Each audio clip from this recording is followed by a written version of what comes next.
Friends, welcome to the Nelson Primary School. Let's start 5th standard Hindi subject. तो आज हम Hindi subject में chapter number 11 Daman और पिथियस, जो कि एक लोक कथा है, उसके बारे में पढ़ेंगे। चैप्टर की शुरुआत हम हार्डवर्ड से करेंगे। तो सबसे पहला हमारा हार्डवर्ड्स है देश, प्रजा, परेशान, अपमान, विनती, सजा, प्रार्थना,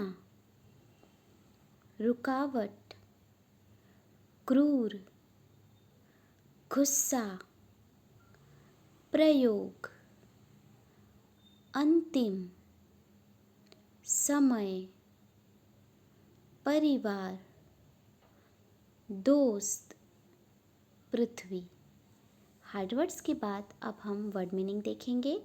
तो सबसे पहला हमारा वर्ड मीनिंग है दोस्त, जिसका अर्थ होता है मित्र। प्रार्थना मतलब कि विनती। खुश जिसका अर्थ होता है प्रसन्न। धोखा जिसका अर्थ होता है छल कपट। आंधी जिसका अर्थ है बहुत तेज हवा। अपमान जिसका अर्थ होता है बेइज्जती। अत्याचारी जिसका अर्थ होता है निर्दय, क्रूर। असर जिसका अर्थ होता है प्रभाव। छुट्टी जिसका अर्थ है अवकाश। सजा जिसका अर्थ है दंड। अब हम वर्ड मीनिंग के बाद चैप्टर रीडिंग करेंगे। चैप्टर नंबर 11 गद्य 11 डामन और पिथियस। डामन और पिथियस नाम के दो दोस्त थे। ये दोनों एक दूसरे के बारे में सोचते थे। जिस देश में ये दोनों दोस्त रहते थे, उस देश का राजा बड़ा ही क्रूर और अत्याचारी था। वह छोटी छोटी गलतियों के लिए भी फांसी की सजा सुना देता था। इससे प्रजा दुखी और परेशान थी। एक बार राजा अपनी प्रजा से बातचीत कर रहा था, तभी वहाँ खड़े डामन को खांसी आ गई।